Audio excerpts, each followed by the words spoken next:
Hello दोस्तों, welcome to my channel study Yogi. मैं आपके लिए लेकर आया हूँ अगला कंप्यूटर का नेक्स्ट चैप्टर पार्ट 3 और हमारा वीडियो पार्ट 2। तो दोस्तों, हमारा अगला कंप्यूटर का टॉपिक है इनपुट तथा आउटपुट डिवाइस। तो दोस्तों, चलिए हमारे इस क्लास को शुरू करते हैं। तो दोस्तों, हमारा पहला इनपुट डिवाइस है। तो दोस्तों, इनपुट डिवाइस क्या होता है हम जानते हैं। एक कंप्यूटर में इनपुट तथा आउटपुट दोनों उपकरण होते हैं जिन यंत्रों के द्वारा डेटा इनपुट किया जाता है, अर्थात जिन यंत्रों से आंकड़े, शब्द या निर्देश मेमोरी में डाले जाते हैं इनपुट डिवाइस कहलाते हैं। दूसरे शब्दों में ऐसे यंत्र जिसके द्वारा हम कंप्यूटर को निर्देशित देते हैं और कंप्यूटर उन पर प्रोग्राम के रूप में अनुरूप कार्य करता है, जैसे कि कीबोर्ड, माउस आदि। तो दोस्तों, ये कुछ एग्जांपल है। कीबोर्ड हो गया, mouse, track ball, joystick, scanner, microphone, webcam और एक बारकोड रीडर। और OCR, MIC, OMR, Kimball tag reader, speech recognition, light pen और टच स्क्रीन। तो दोस्तों, ये है हमारे इनपुट डिवाइस। तो दोस्तों, हम पहला जानते हैं कीबोर्ड। कीबोर्ड किसी कंप्यूटर की प्रमुख इनपुट डिवाइस है जिसका प्रयोग कंप्यूटर में टेक्स्ट तथा न्यूमेरिक डेटा निवेश एंट्री कर सकते हैं। हम इसमें आउटपुट देने का काम करते हैं, सॉरी दोस्तों, इनपुट देने का काम करते हैं। कीबोर्ड में सारे अक्षर टाइपराइटर की तरह क्रम में होते हैं, लेकिन इसमें टाइपराइटर से ज़्यादा बटन होते हैं। इसमें कुछ फंक्शन बटन होते हैं जिसको बार बार किए जाने पर कार्यों के लिए पूर्व निर्धारित किया जा सकता है। जैसे F1 बटन को सहायता से हेल्प के लिए प्रोग्राम किया जाता है। कीबोर्ड को कंप्यूटर से जोड़ने के लिए एक विशेष जगह पोर्ट बनी होती है, लेकिन आजकल यूएसबी कीबोर्ड आते हैं जो कंप्यूटर के यूएसबी पोर्ट में लग जाते हैं, तथा वायरलेस कीबोर्ड भी आते हैं जिन्हें सिस्टम में जोड़ने की ज़रूरत नहीं होती। कीबोर्ड में 5 प्रकार के की होते हैं। तो दोस्तों, यहाँ पे कीबोर्ड बताया गया है। एग्जाम्पल देखिए दोस्तों, यहाँ पर एस्केप होता है, टैब बटन होता है, अल्फ़ाबेट होते हैं, फंक्शन कीज़ होते हैं दोस्तों। यहाँ पे ये रिटर्न होता है, बैक स्पेस बोलते हैं जिसको। न्यूमेरिकल होता है दोस्तों, 1 to 1 से यहाँ गिनती होती है दोस्तों। ये इंटर होता है दोस्तों, ये कंट्रोल या ऑल्ट, ये स्पेस बार, और यहाँ पे शिफ्ट बटन होता है दोस्तों ये। और ये कैप्स लॉक होता है जिसके द्वारा हम लाइन को कैप्स लॉक दबा के हम एक बड़े स्पेस में नीचे की ओर जाते हैं। तो दोस्तों, ये है कीबोर्ड। और ये होता है एरो की, जहाँ से हम ऊपर नीचे अगल बगल की ओर मूव कर सकते हैं किसी पेज को। तो दोस्तों, हम पहला अल्फ़ाबेट की में पढ़ते हैं कि कीबोर्ड में 26 अल्फ़ाबेट की ए से जेड तक होते हैं जिनका उपयोग कर हम किसी भी शब्द या टेक्स्ट को लिख या टाइप कर सकते हैं। बी नंबर संख्यात्मक की के द्वारा दोस्तों, इन की का उपयोग नंबर या अंक टाइप करने के लिए होता है। इन पर 0 से 9 तक संख्या अंकित होते हैं। साधारणतः कीबोर्ड के दाहिने तरफ अंक टाइप करने के लिए संख्यात्मक कीपैड होता है जिसमें 0 से 9 तक अंक या दशमलव, जोड़, घटाव, गुणा, भाग के की होते हैं। सी दोस्तों, फंक्शन की आता है दोस्तों। तो फंक्शन की ये कीबोर्ड में सबसे ऊपर होते हैं। इन बटनों पर F1 F2 अंकित होते हैं। F1 से F2 अंकित होते हैं जिनका उपयोग यूज बार बार किए जाने वाले कार्य के लिए पहले से निर्धारित रहता है। इनके उपयोग के समय की बचत होती इनके उपयोग से समय की बचत होती है। डी, कर्सर कंट्रोल की। इन की का उपयोग स्क्रीन पर कर्सर को कहीं भी ले जाने के लिए होता है। ये 4 भिन्न दिशाओं में इंगित करते हैं जिसे 4 तीर के निशान से दर्शाया जाता है। इसे एरो की भी कहा जाता है।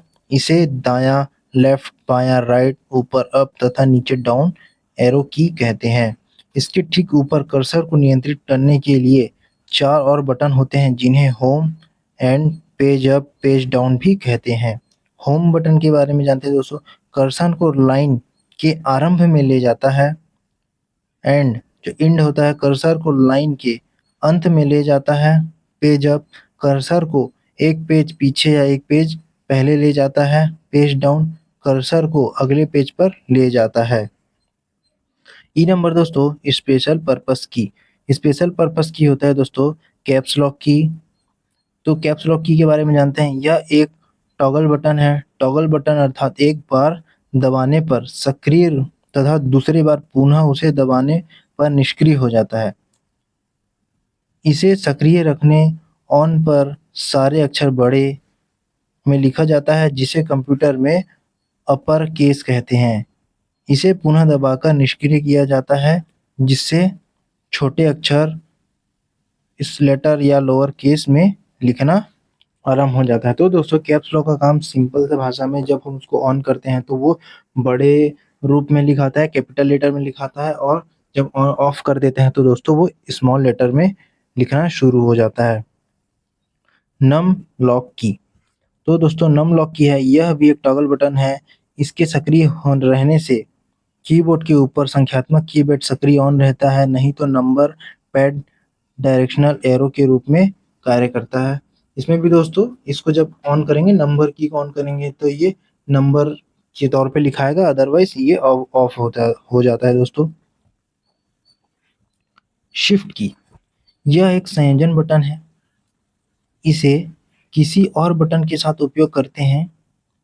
कीबोर्ड पर जिस किसी भी बटन पर 2 कैरेक्टर अंकित रहता है तो ऊपर वाले कैरेक्टर को टाइप करने के लिए शिफ्ट की का उपयोग करते हैं।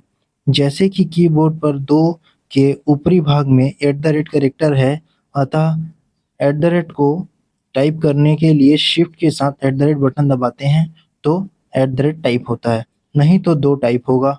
अगर कैप्स लॉक सक्रिय है तो फिर शिफ्ट के साथ कोई भी अक्षर टाइप करने पर छोटे अक्षर स्मॉल लेटर या फिर लोअर केस में टाइप होगा। नंबर पैड को डायरेक्शनल एरो के रूप में कार्य कराने के लिए भी हम इसका उपयोग करते हैं। कीबोर्ड में शिफ्ट की 2 स्थानों पर होता है। तो बोला है कि दोस्तों जो शिफ्ट की है इसको हम किसी भी 2 वर्ड जिस कीबोर्ड के बटन में अंकित होता है तो हम इसको दबाकर उसे दोनों को यूज़ करते हैं। और अगर कैप्स लॉक ऑन है और हम शिफ्ट बटन दबाकर यूज़ करते हैं तो वो स्मॉल लेटर में यूज़ होगा। और शिफ्ट बटन 2 जगहों पर होता है दोस्तों, एक इंटर की या फिर रिटर्न की। कंप्यूटर को दिए गए कमांड या प्रोग्राम नाम को निष्पादित करने या शुरू करने के लिए इसका प्रयोग किया जाता है। डॉक्यूमेंट में एक पंक्ति तथा अंत में नए पंक्ति का आरंभ करता है, यह भी कीबोर्ड पर 2 स्थानों पर होता है। तो इंटर की भी दोस्तों 2 जगहों पर होता है। टैब की, यह टेबुलेटर बटन का संक्षिप्त नाम है। इसका पूरा नाम होता है दोस्तों टैबुलेटर की। यह कर्सर को निश्चित दूरी तक एक बार में ले जाता है और ब्राउज़ पेज में दूसरे लिंक पर ले जाता है। वर्ड या एक्सेल के टेबल के एक वर्ग से दूसरे वर्ग में जाने के लिए इसका उपयोग किया जाता है। इसके द्वारा डायलॉग बॉक्स में दिए गए विकल्पों में किसी एक चयन भी किया जा सकता है। वर्ड डॉक्यूमेंट में टैब कर पेज का मार्जिन, पैराग्राफ तथा एक शब्द से दूसरे शब्द के बीच की दूरी सेट किया जा सकता है। ओके दोस्तों, एस्केप की, यह कैंसिल बटन के समतुल्य है। पावर पॉइंट में इसका उपयोग से स्लाइड शो रुक जाता है तथा वेब पेज पर चलता हुआ एनिमेशन रुक जाता है। वेब पेज जो लोड हो रहा है इसके प्रयोग से रुक जाता है तथा कंट्रोल के साथ उपयोग करने पर स्टार्ट मेन्यू खुल जाता है। अर्थात जो भी कार्य जो कंप्यूटर में चल रहा है या प्रोग्राम खुला है उसे बंद कर देता है या उससे बाहर आ जाता है। यह है दोस्तों एस्केप बटन की खासियत। स्पेस बार, शब्दों के बीच में जगह डालने के लिए इसका प्रयोग किया जाता है। बैकस्पेस कर्सर को ठीक बाईं ओर के अक्षर, चिन्ह या जगह को मिटाने के लिए इसका उपयोग किया जाता है। डिलीट कर्सर के ठीक दाईं ओर के अक्षर, चिन्ह या जगह को मिटाने के लिए इसका उपयोग किया जाता है। इसके द्वारा चयन किया हुआ शब्द, लाइन, पेज, फाइल या फिर ड्राइंग को मिटाया भी जा सकता है। ओके दोस्तों। कंट्रोल की। कंट्रोल की यह भी एक संयोजन बटन है जो किसी भी बटन के साथ मिलकर विशेष कार्य करता है। इसका कार्य विभिन्न सॉफ्टवेयर के अनुसार बदलता रहता है, जैसे कि Ctrl+C कॉपी करने तथा Ctrl+V पेस्ट कराता है। कीबोर्ड पर दो कंट्रोल की होते हैं, Ctrl+Alt+Del तीनों बटनों को एक साथ दबाने पर विंडो टास्क मैनेजर का विंडो खुलता है। जब हम Ctrl+Alt+Del को दबाते हैं तो दोस्तों तब विंडो टास्क मैनेजर का विंडो खुल जाता है तथा इससे हम किसी भी प्रोग्राम को बंद कर सकते हैं। अगर कोई प्रोग्राम कंप्यूटर में चलते चलते हैंग कर जाता है तो इन तीनों का उपयोग कर उसे प्रोग्राम को बंद किया जा सकता है। इसे रीसेट भी कहते हैं। जो भी कोई ऐप चल रहा है दोस्तों या कुछ भी फंक्शन चल रहा है और वो हैंग मार दिया, रुक गया, तो हम डायरेक्ट उसे बंद कर सकते हैं। प्रिंटर की। इस की को शिफ्ट की के साथ प्रयोग कर स्क्रीन पर प्रदर्शित फाइल या फोटो प्रिंटर के द्वारा प्रिंट किया जाता है। अब स्क्रॉल की दोस्तों, स्क्रॉल की यह बटन के ऊपर पॉज के पास स्थित होता है। यह टेक्स्ट या रन कर रहे प्रोग्राम को स्थायी रूप से एक स्थान पर रोकता है। फिर टेक्स्ट प्रोग्राम को सक्रिय करने के लिए इस बटन को दोबारा उपयोग करते हैं। अब पॉज की। यह कीबोर्ड के ऊपर दाहिने तरफ स्थित होता है। यह बटन स्थायी तौर पर चल रहे प्रोग्राम को रोक देता है। पॉज की से नाम ही दोस्त पॉज है। यह किसी बटन को दबाने पर फिर से प्रोग्राम चलाने लगता है और जैसे कंप्यूटर गेम में स्थायी रूप से गेम को रोकने के लिए इसका उपयोग कर सकते हैं दोस्तों। अब आते हैं दोस्तों मॉडिफायर की। तो मॉडिफायर की का क्या उपयोग है? यह कंप्यूटर की कीबोर्ड पर विशेष की है जो किसी की के कॉम्बिनेशन में उपयोग किया जाता है। यह दूसरे की के कार्य को रूपांतरित कर देता है, जैसे alt plus function F MS window में सक्रिय प्रोग्राम विंडो को बंद कर देता है। बोलता है कि जब ऑल्ट प्लस हम F4 दबाते हैं तो एमएस विंडो में जो भी प्रोग्राम सक्रिय है उसको बंद कर देता है। जहां ऑल्ट मॉडिफायर की है जो F4 के कार्य को रूपांतरित कर देता है। कुछ मॉडिफाई की जैसे दोस्तों ए शिफ्ट की, दूसरा कंट्रोल की और तीसरा ऑल्ट की। दूसरा नंबर दोस्तों माउस। माउस एक इनपुट डिवाइस है जिसका आविष्कार डगलस सी इंजलवर्टर ने 1977 में किया था। इसमें लेफ्ट बटन और राइट बटन और बीच में एक स्क्रॉल व्हीकल या स्क्रॉल बॉल होता है। माउस के उपयोग करने से हमें कीबोर्ड के किसी बटन को याद रखने की आवश्यकता नहीं होती। बस माउस के पॉइंटर को स्क्रीन पर किसी नियत स्थान पर क्लिक करना होता है और इसे पॉइंटिंग डिवाइस भी कहते हैं। माउस 2 बटन, 3 बटन तथा ऑप्टिकल भी होते हैं। माउस के नीचे एक रबर बॉल होता है जो माउस को सतह पर हिलाने में मदद करता है। बॉल के घूमने पर स्क्रीन माउस पॉइंटर की दिशा में परिवर्तन होता है। जैसे ही हम माउस को राइट लेफ्ट आगे पीछे करते हैं तो दोस्तों उस तरीके से माउस का जो कर्सर है वो हिलता है। माउस के नीचे रखे प्लेट के आकार की वस्तु को माउस पैड कहते हैं। तो दोस्तों इसके नीचे ऐसा एक पैड होता है जिसके ऊपर माउस रखा होता है। माउस के मुख्यतः 4 कार्य होते हैं। Click, left. तो दोस्तों क्लिक या लेफ्ट को देखते हैं हम। लेफ्ट माउस बटन को एक बार दबाकर छोड़ने पर यह आवाज क्लिक साउंड देता है तथा स्क्रीन पर किसी एक ऑब्जेक्ट का चयन सेलेक्ट करता है, जैसे माई कंप्यूटर, पर लेफ्ट बटन क्लिक करने से इसका रंग नीला हो जाता है, मतलब इसका चयन हो गया है। इस बटन का उपयोग सामान्यतः ओके के लिए किया जाता है। Double click. तो दोस्तों डबल क्लिक का कार्य है लेफ्ट माउस बटन को जल्दी जल्दी 2 बार दबाकर छोड़ने से डबल क्लिक कहते हैं। इसका उपयोग किसी फाइल, डॉक्यूमेंट या प्रोग्राम को खोलने के लिए या ओपन करने के लिए होता है। राइट क्लिक दोस्तों, राइट माउस बटन को एक बार दबाकर छोड़ने पर यह स्क्रीन पर आदेशों की सूची लिस्ट देता है। यह ऑब्जेक्ट की प्रॉपर्टीज को एक्सेस करने के लिए प्रयुक्त होता है। जैसे दोस्तों हम राइट बटन को दबाते हैं तो भी किसी भी चीज या किसी भी फाइल के ऊपर, तो दोस्तों क्या होता है कि वहाँ पे उस फाइल का एक उसका सारा सिस्टम की इसको कैसे एडिट कर सकते हैं, किसका प्रॉपर्टीज क्या है, इसको कैसे मूव कर सकते हैं, डिलीट कैसे करते हैं, सारा इसका फंक्शन वहाँ ओपन कर देता है दोस्तों। अब आते हैं हम दोस्तों ड्रैग या ड्रॉप। इसका उपयोग किसी चीज को स्क्रीन पर एक जगह से दूसरी जगह ले जाने के लिए होता है। स्क्रीन के किसी एक आइटम के ऊपर पॉइंटर को ले जाकर लेफ्ट माउस बटन को दबाए हुए स्क्रीन पर किसी दूसरी जगह ले जाकर छोड़ देता है, जिसके फलस्वरूप वह आइटम दूसरी जगह स्थानांतरित हो जाता है। इस क्रिया को ड्रैग या ड्रॉप कहते हैं। तो दोस्तों इसमें जब हम माउस के पॉइंटर्स को दबा के उसके बाद दूसरी जगह लेके जाके छोड़ देते हैं तो दोस्तों वो उस जगह जाके शिफ्ट हो जाता है वह फाइल।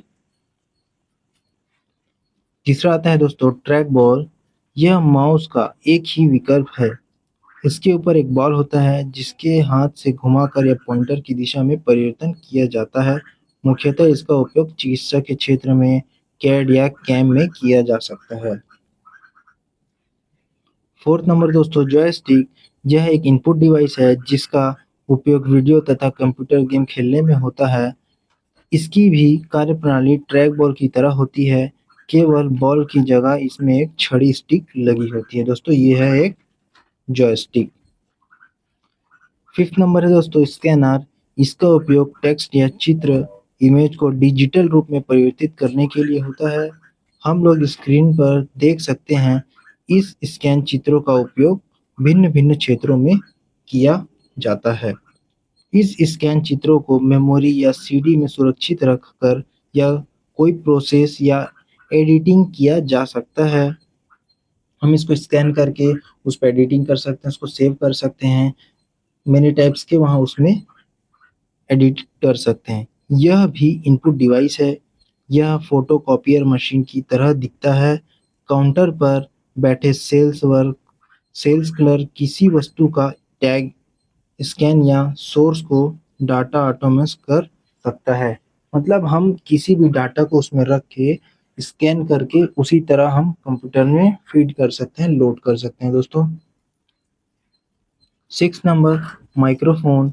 इस इनपुट डिवाइस का प्रयोग किसी भी आवाज को रिकॉर्ड करने में होता है। माइक्रोफोन दोस्तों पता है, माइक।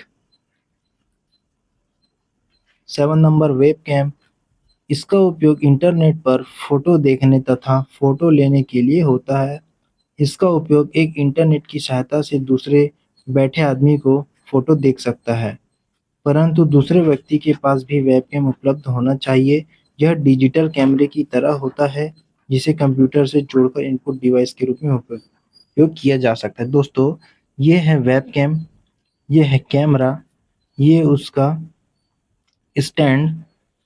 तो दोस्तों इसमें क्या होता है कि यहाँ से इसको कंप्यूटर में प्लग किया जाता है और इसके थ्रू हम यहाँ पर बैठकर किसी से बात कर सकते हैं दोस्तों।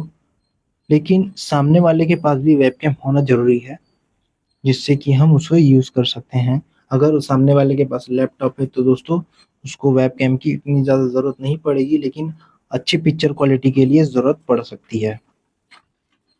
तो दोस्तों 8 नंबर है बार कोड रीडर। यह पॉइंट डेटा रिकॉर्डिंग है, मतलब पॉइंट ऑफ सेल। ये जो होता है दोस्तों, पॉइंट ऑफ सेल कहने का मतलब है कि जहाँ पे हम दुकानों वगैरह में देखते हैं तो वहाँ पे यूज़ करते हैं। आजकल सुपरमार्केट में मूल्यों तथा डेटा अपडेट करने के लिए इसका उपयोग किया जाता है। सुपर कंप्यूटर में समान अंक के ऊपर जो सफ़ेद और काली लाइन बनी होती है, यह एक बारकोड है जिसे बारकोड रीडर या एक स्कैनिंग डिवाइस है। इसे स्कैन कर डिजिटल रूप से कंप्यूटर में भेजा जाता है। आजकल बारकोड रीडर का उपयोग सुपरमार्केट, पुस्तकालय, बैंक तथा पोस्ट ऑफिस में भी किया जाता है। 9 नंबर है दोस्तों OCR। ओ का मतलब ऑप्टिकल, सी का मतलब कैरेक्टर्स और आर का मतलब रिकॉग्निशन। यह टाइप एक हाथ से लिखे हुए डेटा को भी पढ़ सकता है। यह स्कैनर तथा विशेष सॉफ्टवेयर का संयोजन है जो प्रिंटेड डेटा या हस्तलिखित डेटा को S2 रूपांतरित कर देता है। मतलब जैसा हम उसमें डाल रहे हैं एज इट इज उसमें प्रिंट कर देता है दोस्तों। इसका उपयोग कागजी रिकॉर्ड को इलेक्ट्रिक फाइलिंग या तथा स्कैन चालान को स्प्रेडशीट में परिवर्तित करने के लिए होता है।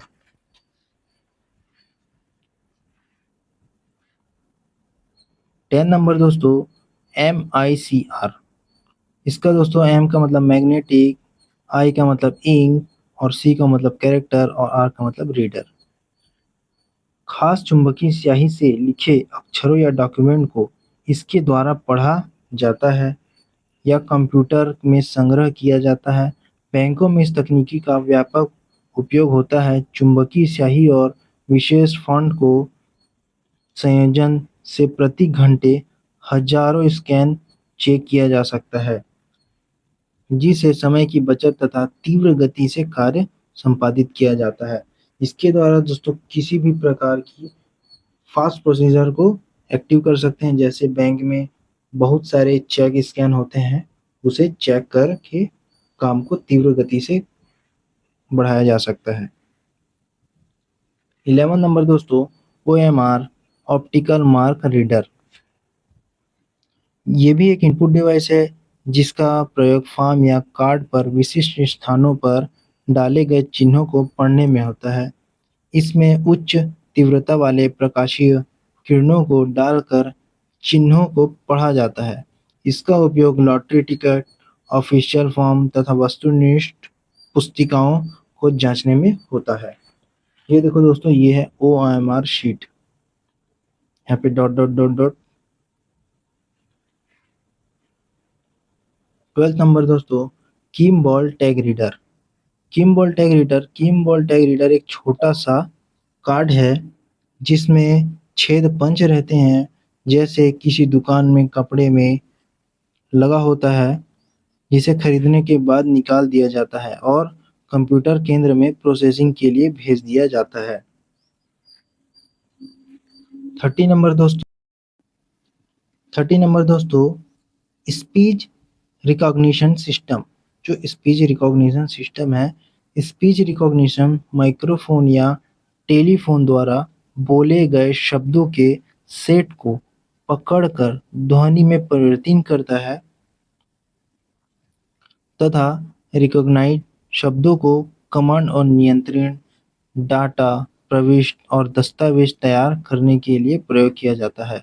स्पीच रिकॉग्निशन सिस्टम बोले हुए शब्दों को मशीन के पढ़ने लायक इनपुट में बदल देता है। इसका उपयोग वॉइस डायलॉग तथा सरल डाटा प्रविष्टि, स्पीच के टेक्स्ट प्रोसेसिंग तथा हवाई जहाज कॉपी किट में होता है। इसका कहने का मतलब है दोस्तों, स्पीच रिकॉग्निशन जो भी हम बोलते हैं तो उसे सिस्टम अपने लैंग्वेज में कन्वर्ट करके उसका मशीनी पढ़ने लायक रूप में बनाता है दोस्तों।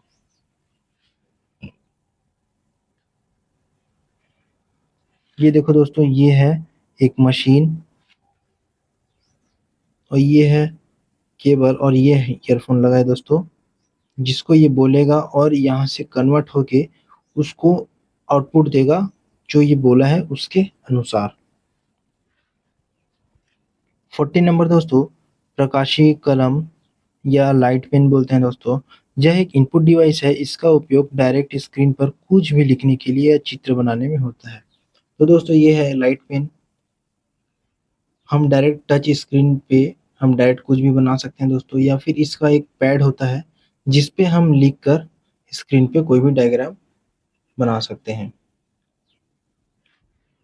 15 नंबर टच स्क्रीन। यह एक इनपुट डिवाइस है।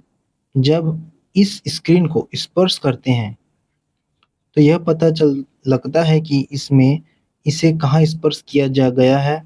इसका उपयोग बैंकों में, एटीएम तथा सार्वजनिक सूचना केंद्रों में स्क्रीन पर उपलब्ध विकल्पों को चयन करने के लिए किया जाता है। इसका उपयोग संगीत सुनने के लिए होता है। तो दोस्तों टच स्क्रीन कहने का मतलब जो हमारा डिवाइस है फ़ोन, वो टच स्क्रीन है दोस्तों।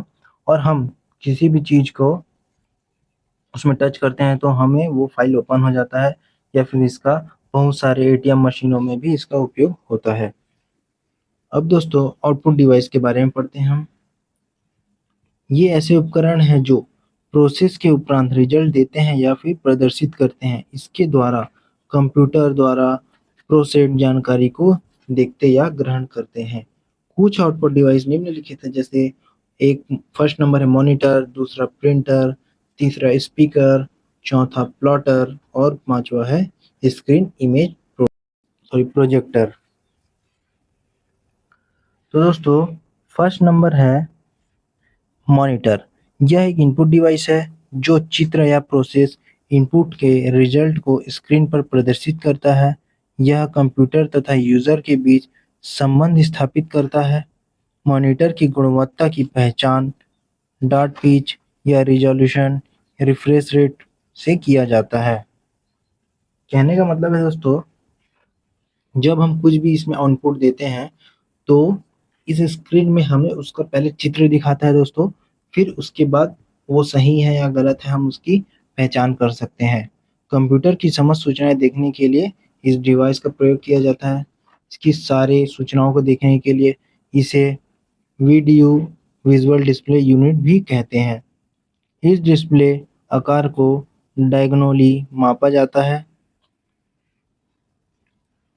मॉनिटर का रिजोल्यूशन जितना अधिक हो, पिक्सल उतने अधिक होंगे। कहने का मतलब है दोस्तों, आजकल अभी फ़ोन में जितना ज़्यादा रिजोल्यूशन आता है, उतनी फ़ोटो की क्लैरिटी बहुत ही अच्छी हो जाती है। अब मॉनिटर 2 प्रकार के होते हैं दोस्तों। एक होता है सीआरटी मॉनिटर और दूसरा है टीएफटी मॉनिटर। तो दोस्तों सीआरटी का मतलब होता है कैथोड रे ट्यूब, और दूसरा होता है टीएफटी मतलब एक फ्लैट, मतलब उसके अंदर कैथोड और एनोड लगा होता है दोस्तों। तो दोस्तों सीआरटी मॉनिटर होता है, यह मॉनिटर उसी सिद्धांत पर कार्य करता है जिन पर टीवी करता है। इनमें कैथोड रे ट्यूब रहता है जिसमें इलेक्ट्रॉन गन लगा होता है, जिसके द्वारा प्राप्त इलेक्ट्रॉन बीम को परिवर्तित कर चित्र बनाया जाता है, अर्थात स्क्रीन पर डिस्प्ले प्राप्त होता है। सीआरसी स्क्रीन थोड़ी मुड़ी होती है। मॉनिटर पर चित्र छोटे-छोटे बिंदुओं से मिलकर बनता है जिनमें पिक्सल कहते हैं। अब हम आते हैं दोस्तों दूसरा बी नंबर टीएफटी मॉनिटर। यह एक सीधा फ्लैट स्क्रीन होता है जो हल्का पतला होता है। यह कम जगह घेरता है। यह सीआरटी मॉनिटर की अपेक्षाकृत महंगा होता है। तो दोस्तों इसमें फ्लैट है एकदम डिस्प्ले, आजकल के जो आते हैं दोस्तों, ये थोड़ा सा महंगा होता है दोस्तों। दूसरा आता है दोस्तों प्रिंटर। प्रिंटर एक मुख्य आउटपुट डिवाइस है जिसके द्वारा प्रिंटेड कॉपी या हार्ड कॉपी कागज पर प्राप्त होता है। इसका उपयोग स्थायी दस्तावेज को तैयार करने के लिए होता है।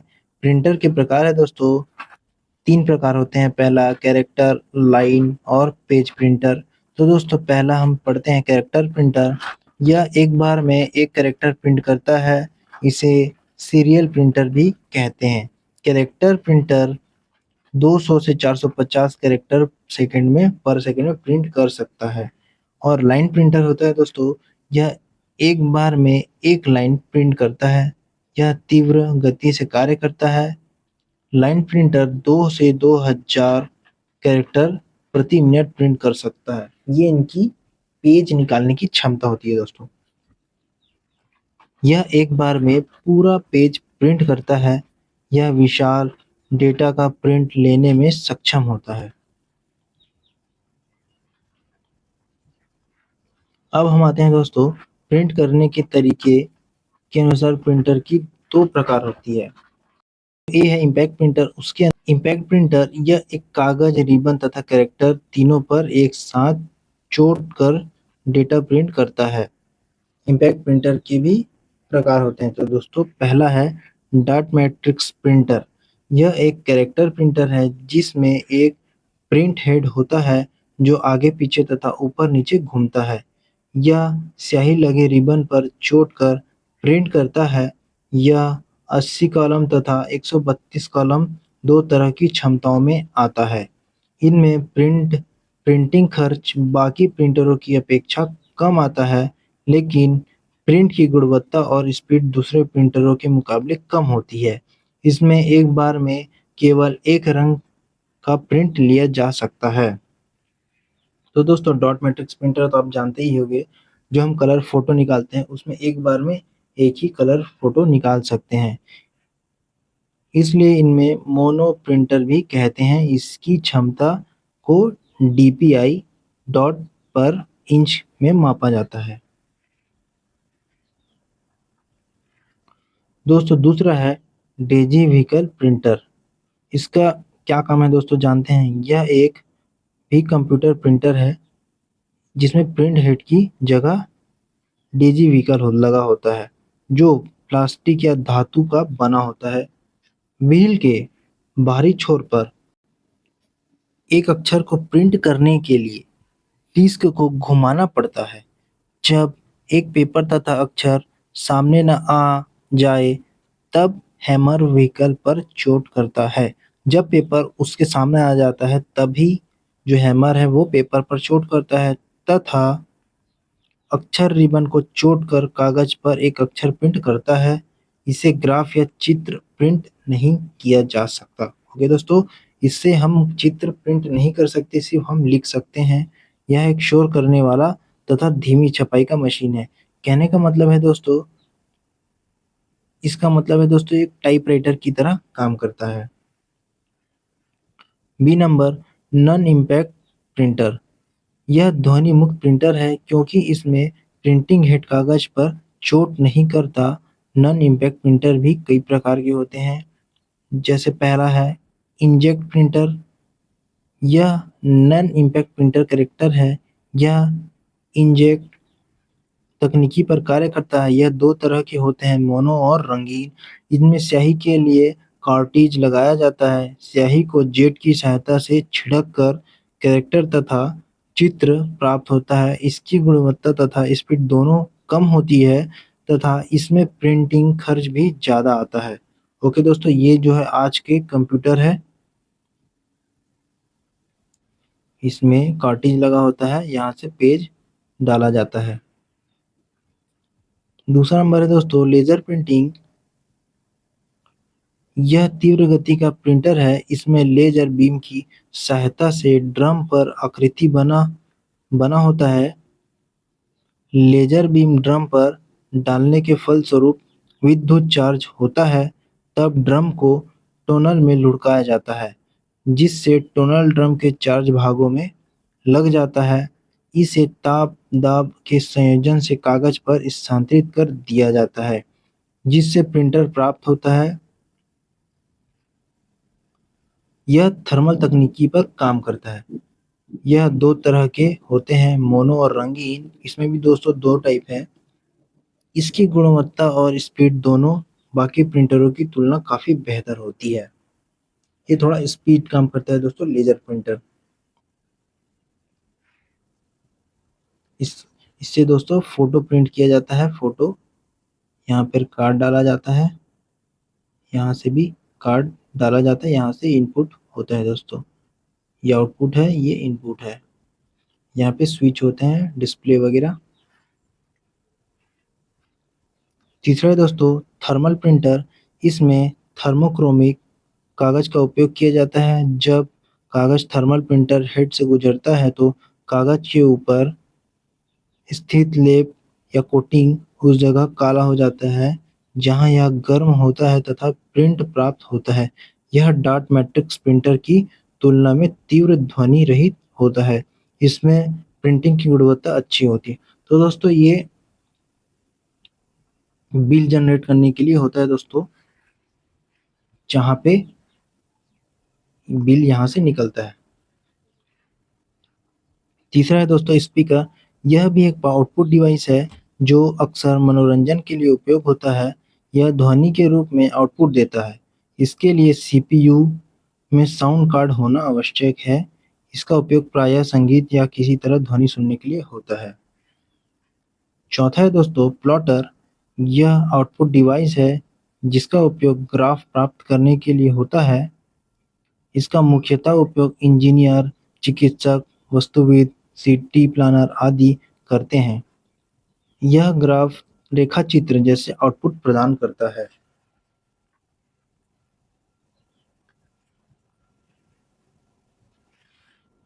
Fifth number screen image projector. जो स्क्रीन इमेज प्रोजेक्टर है इसका काम देखते हैं दोस्तों। यह एक हार्डवेयर डिवाइस है जो बड़े सतह पर या पर्दों पर चित्र दिखाता है। सामान्यतः इसका उपयोग प्रस्तुतियों और बैठकों में किया जाता है जो एक बड़ी छवि के रूप में दिखाया जाता है जिसे बड़े हॉल में बैठे हर कोई देख सकता है। हम थिएटर में दोस्तों जो मूवी देखते हैं वो इसका एग्जाम्पल है दोस्तों। तो दोस्तों हमारा यह क्लास यहीं तक था। हमारा क्लास कैसा लगा कमेंट बॉक्स में कमेंट करिए। हमारे इस चैनल को सब्सक्राइब कर लीजिए तथा बेल आइकन को भी दबा लीजिए जिससे कि हमारे नेक्स्ट वीडियो के लिंक तुरंत ही आपको प्राप्त हो जाएंगे। और इस वीडियो को ज़्यादा से ज़्यादा लोगों के पास शेयर करिए